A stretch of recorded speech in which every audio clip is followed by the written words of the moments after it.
肉，點解又脆咧？又夠結又好食咧。鴨腳包冇㗎咯，應該係。人哋日本仔都特登走嚟呢度食㗎，唔係話真係吹水㗎。食完就要安 call 㗎。呢度咧就係嗰啲80後咧好中意食嗰啲金田雞啊、鴨腳包啊、回醬扣肉啊。成年人咧講唔健康嘅嘢咧，嗰啲80後都中意食。咁佢淨係識得聽人哋講嘅，叫做德運一條龍咁樣嚇。咁後來咁佢一諗，佢話不如咁啦，就改德龍啦咁樣。由此咁樣就叫咗做德龍啦。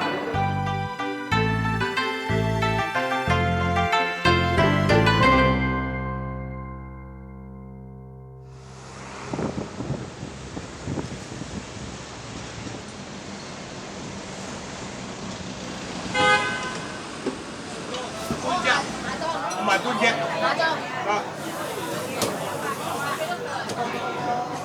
你未食之前已經鴨腳炸喎，會唔會係揾翻細個嗰個口味咧？正常嚟講，鴨腳人哋做嗰啲咧就一隻鴨腳，淨係包住個爪用呢啲，佢成隻包住就分開嚟食，咁啊個口感唔同啊！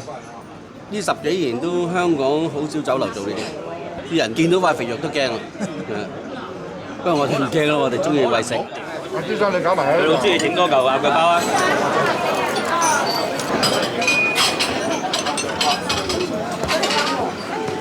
我哋係10幾年前已經食㗎啦，我哋不嬲離開食㗎。佢成日食㗎，信得過嘅。不過真係好靚喎，呢個好香喎。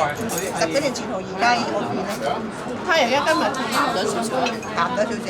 咁而家正，不過我哋有啲唔食肥。我哋唔食過肥豬肉，咁真食得成豬肉，係淨係個潤咗好食。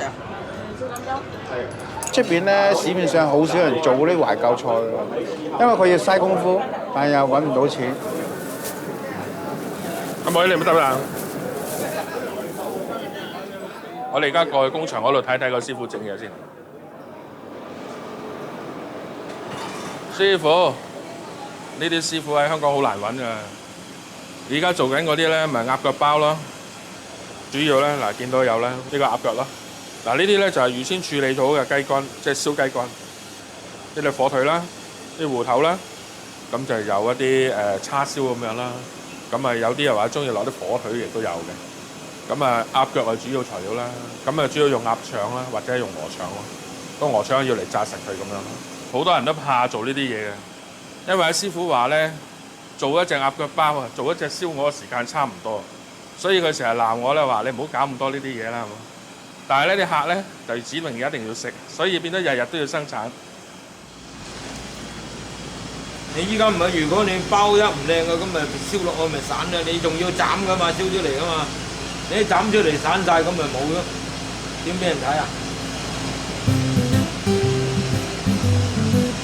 做咗30幾年啦，好耐。我哋入行都尾聲㗎啦，整呢啲咁嘅嘢，因為都冇人整㗎啦。嗱，依家嗱勾起咗又搞掂啦，可以落得爐啦嗱。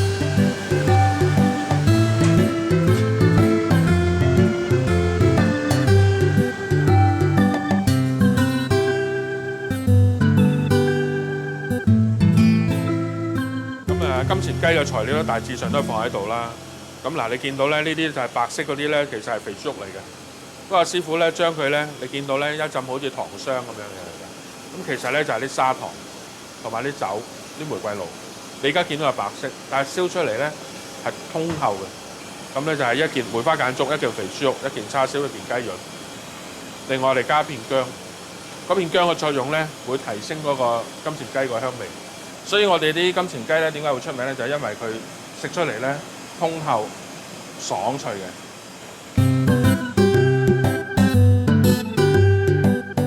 金錢雞咧嗰嚿薑啊，佢醃得嗰嚿薑好食啊，食落去唔同噶。你同我剩翻俾我啦。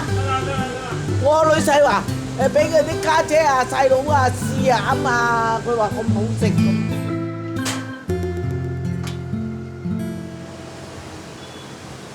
人喺金錢雞喎，嗰串嘢成3嚿水咁滯㗎啦，喺50年代、60年代咧，嗰陣時燒臘檔咧，亦都會好多剩低嘅物資喺度啦，譬如啲叉燒頭、叉燒尾啦、肥豬肉啦嗰啲咁嘅樣。嗰啲師傅咧就想運用一啲想像力啦，咁啊將佢咧用啲鴨腸咁樣紮成一嚿嘢，咁啊一樣好似做燒臘咁樣做法。佢呢啲價錢唔係賣得好貴，咁啊變咗啲平民大眾都可以買得到咯。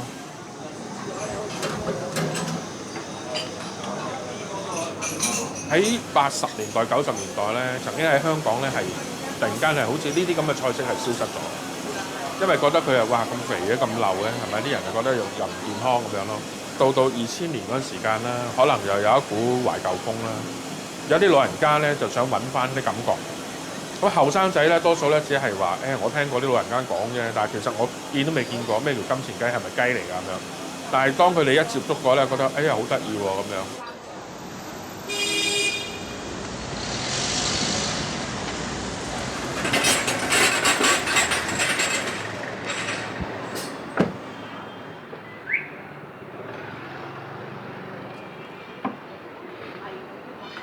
嗱，呢度咧就係我細個咧喺度大嘅地方啦，就係我爸爸咧1960幾年之前60年度啦，就喺呢度開大排檔噶啦。呢度就炒嘢噶啦，嗰度斬燒臘咯，同埋呢度一路咁樣望落去咧，係啦，你會見到咧呢度咧其實咧就以前1960幾年擺成10幾張台噶啦。咁啊，我記得我細個嗰時咧，我媽咪打電話話俾我知，話唔夠人手要洗碗喎。由此開始咧就做咗呢行，小學到初中嘅時間咧，都仍然有落嚟呢度幫手嘅。啲同學咧就去放假去玩嘅，我就唔係嘅，返鋪頭做嘢咯。你會見到仲有個德龍呢兩個字，點解會變咗一間車仔麵咧？其實呢度咧就以前係一個士多嚟嘅。咁咧就因為我哋咧後來1960幾年嗰時冇做嘅時間咧，個夥計接手咗，而我哋又冇介意佢哋用返個德龍個名。但其實而家咧呢間鋪頭唔係屬於我㗎啦。我哋以前做到點幾啊？有點都有啊。係啊。呢度全部都係啲廠嚟㗎嘛，我一放工湧到落嚟食飯㗎嘛，係咯。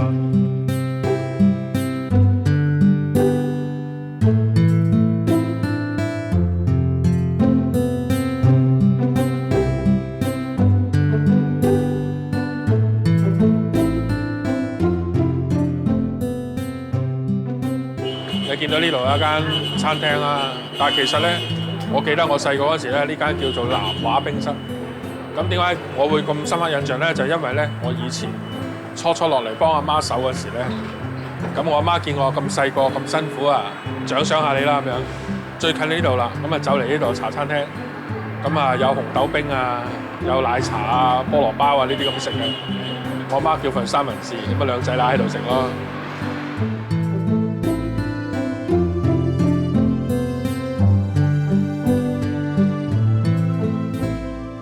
最記得就同佢講過一句説話，佢話啊仔，真係咁樣先至會同你坐低啊飲杯茶，食件三文治嘅啫。因為咁細個掹你落嚟，我心都好過意唔去咁樣。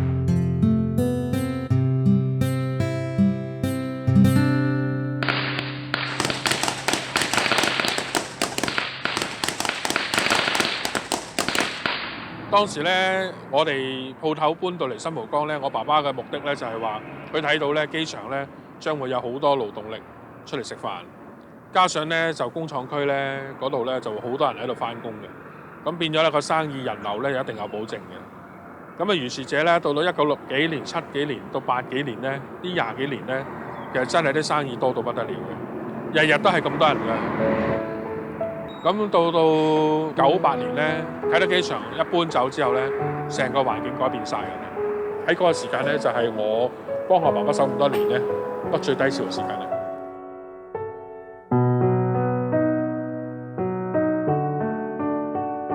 可以由一間賺緊錢嘅鋪頭變做冇錢賺，中間發生過好多問題啦，沙士啦，有禽流感啦。金融海嘯啦、金融風暴啦呢啲啦，即係全部都係好致命嘅打擊嚟嘅。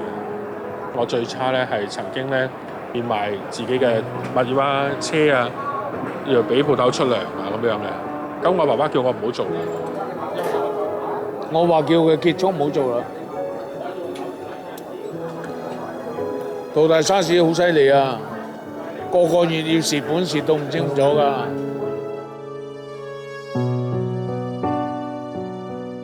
不過佢嘅人咧就咁，佢話老豆頂住檔先啦，飯頂住先啦。我班伙計跟咗我咁多年，而呢間鋪頭咧，亦都係我媽媽創出嚟嘅。佢創咗差唔多有成30-40年。咁如果我嚟接手嘅時間，咁喺我手上面冇咗，我覺得呢個鋪頭就好似已經有一個完結，就我接受唔到呢一個咁樣嘅事實。我老闆啊，唉，我都唔識講佢啊，淨係識得為人着想，唔係自己諗。佢沙士嗰陣時間經營好困難啊嘛，咁啊佢老爸爸叫佢不如執咗佢啦，俾人做啦，自己攞翻筆錢咪算咯。咁我事頭就話咁多個伙計，你忍心啊？咁係咪啊？係咪為伙計着想啊？變咗話一班伙計個個都做咗成10年㗎，啲師傅入邊師傅做咗20幾年都咁做。都係全靠佢響嗰2-3年咧咬緊牙根咁捱落去，咁我哋咪有福咯。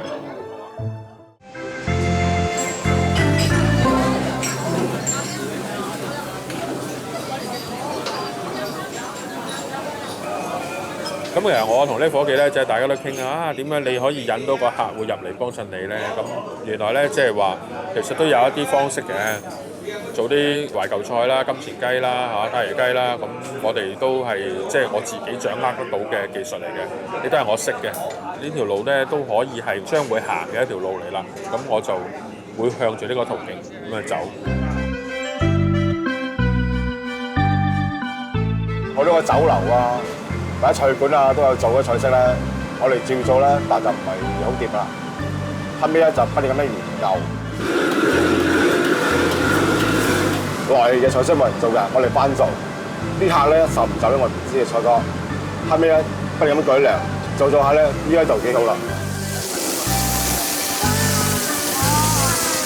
我當咗飯堂嗰啲。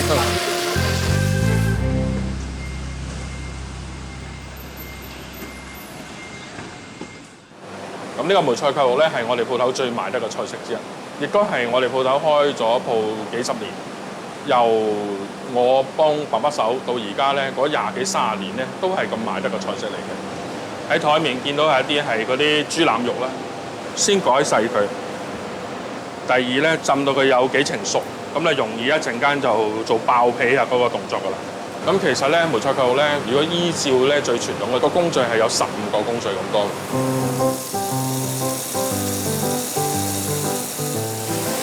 一定要將嗰啲沙同埋嗰啲鹽分沖走咗，浸咗之後咧，要加啲鹽落去。嗱，人哋話點解佢咁鹹，你仲要加啲鹽咧？因為咧落咗鹽落去咧，嗰啲鹽咧會鹽分走出嚟。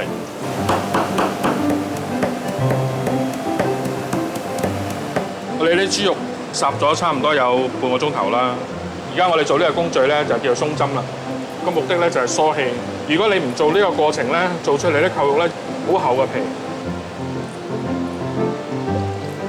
咁我哋需要揾啲水先洗咗佢嗰浸油先。咁我哋而家做咧就係上色，將個表皮上咗色。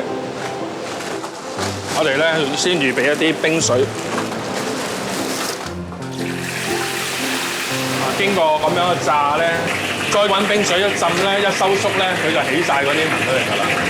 馬上就要將佢凍咗啦，要切到咧件件一樣厚薄，大細又一樣。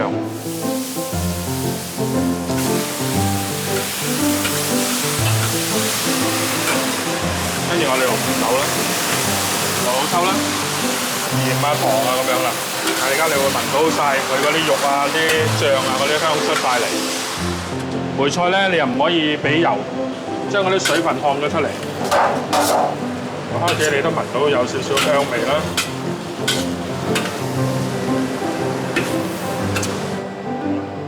大概蒸2個鐘頭，咁蒸出嚟咧就可以食得噶啦。但最好咧就係隔夜，蒸完攤咗再隔夜再回翻就好靚好靚。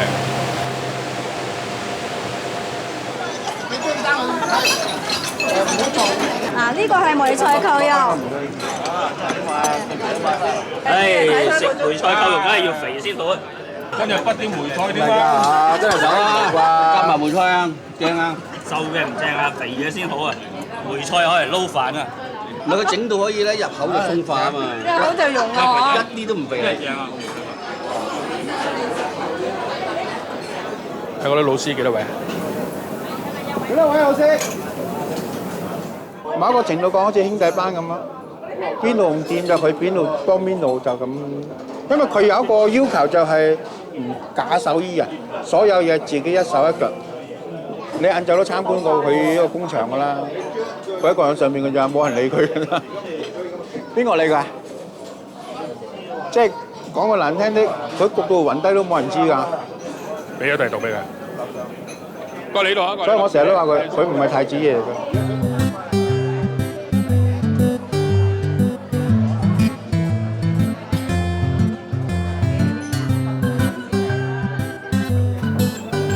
有冇人有人賣麵啊？賣麵啊！即係好似廚房咁，我入到去咧，我都係騎笑啊！你若果約束個頭係唔掂嘅。該就買南下。唔係胡錦濤啊！我講個例子佢，鑊頭煮幾碟嘢，分得唔清楚，一少咗，佢會拎翻入去，咁樣點俾得人食啊？我見到一話俾佢聽咧，佢就會變啦。我話唔得，我話你唔能夠咁樣話，你拎翻入去，師傅我跌咗2嚿，你拉我俾翻2嚿啦，得，咁你就叻啦。煎蛋牛飯俾1隻嘅啫嘛，大佬係咪啊？唔好意思啊，師傅。咁當然啦，即係我哋後生可能都有個所謂自尊心。我哋年輕人咧都要明白，老人家其實係想好意去關心你啫，即係想你好啫。其實我覺得永遠都係你後生去將就老人家，冇理由叫我老人家話喂你我而家以後我轉聲叫嚟對你啦，咁冇可能。即係我知道佢係出意好嘅，咁我哋亦都咁多年亦都習慣咗，唔會話覺得佢話即係你好惡咁鬧你。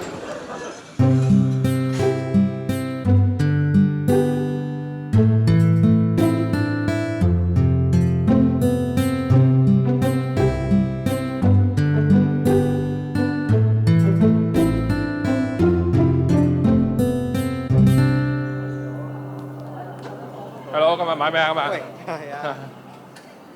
每一年咧，美牙咧工廠啊、寫字樓咧就會攞隻燒豬拎去黃大仙拜神，還咗神之後咧就拎翻工廠斬燒豬請啲伙計食飯咁樣嘅。我哋有個咁嘅服務咧，就係話咧，當人哋拜完神之後咧，幫佢上門斬燒豬咯。最高紀錄咧試過一日去斬10隻燒豬嘅。唔該曬，唔該曬，唔該曬，唔該曬，唔該曬，唔該。睇隻啊，好啊。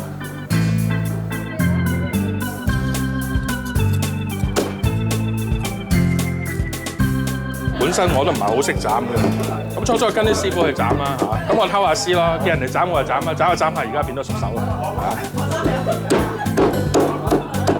嚇。見到咧，即係啲工廠啲工人咧，大部分咧好多都已經係做咗好多年工作，有好多都已經係少女時代已經做到而家啦。啲人就係知道我哋啲燒豬咧就唔係話工場交嚟俾我哋嘅，我哋係自己有燒臘工場嘅，自己燒嘅，所以咧就覺得我哋啲出品咧有保證咯。咁有啲客咧覺得話，哇，老闆都嚟斬喎，咁樣我開心啦，係嘛？咁啊年年咧，佢哋覺得咧斬燒豬咧，覺得係一種即係我哋俗語叫做都好順利啊！啲工人又做嘢又平平安安咁樣啦，工廠又賺到錢啦，咁啊一路咧每一年都幫你斬。多謝曬，多謝曬，多謝曬，老闆。咁啊而家就開始要去九龍灣去送貨開電單車。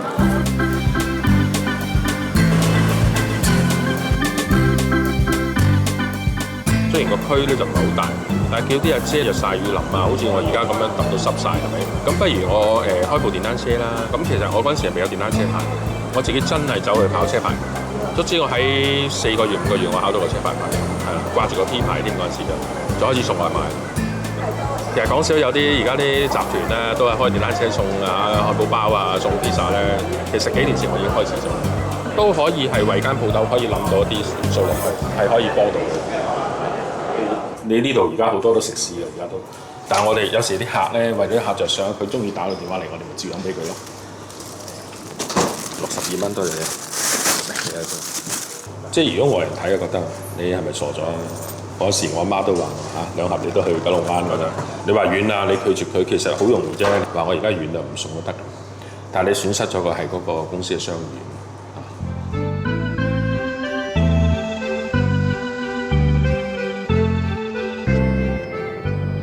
其實一路都醖釀咧，就想去運輸讀嘅，想去睇下人哋點樣去管理或者喺管理學嘅角度上邊點樣睇翻自己間公司咁樣。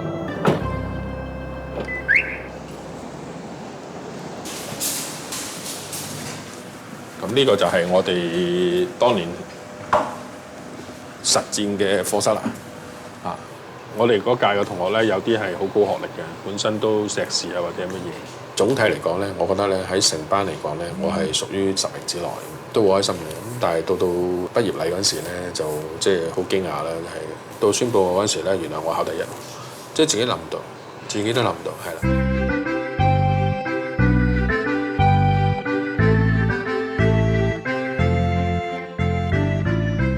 攞到呢個成績咧，我未試過咁大仔讀書係攞第一名嘅，真係未試過，係啦，即係仲有個獎攞翻嚟嘅，我覺得係即係對自己一個即係好大鼓勵，係非常嘅開心。所以我諗翻我過往咧，其實係唔係我呢個人讀唔到書咧？唔係嘅，亦都可以咁講，即係話唔係個個人都係話你斷定咗你係唔係讀書材料就唔係讀書材料，只不過你肯唔肯用心去讀咁解。你有心去讀同冇心去讀係兩回事。本應該我第一個咧就佢留學嘅，佢都啱嘅。佢話我若果做生意就讀咁多夠啦，冇需要讀咁多。到後來咧，依家咧佢就知道錯啦，知道都係讀書好啦。當然希望啦，有機會都可以攞到個大學學位咁樣啦。呢個係我自己畢生嘅心願嚟嘅，因為啲細佬妹咧個個都本身都有學位，係啦，咁都做得好專業好成。咁唯獨是我係讀得比較書少啲，係啦。食餐又要留，如果話食散嘅就唔使啦。都要留台。留台啦，係啦，10個啊。10個，咁簡單。即係有啲人覺得話2代點解咁難溝通咧？交俾個仔，點解個仔個老豆永遠覺得個仔唔掂咧？其實最重要你後生，你一定要令人哋貼服，相信你有能力嘅。唯一嘅辦法就係你交張成績表出嚟。跟過嚟呢邊咧，過嚟呢邊咧。我爸爸就好少讚我嘅。好多時都喺我面前都係，你係咁樣唔得，咁樣唔得，咁樣唔得。其實咧就你喺外邊咧對朋友咧話，我而家都交晒個仔㗎啦，得啦，佢自己會諗掂㗎啦，我唔參與㗎啦而家。喺而家咁困難嘅環境咧，佢都會做得到咧，都係佢嘅客戶啦。我哋成功喺邊？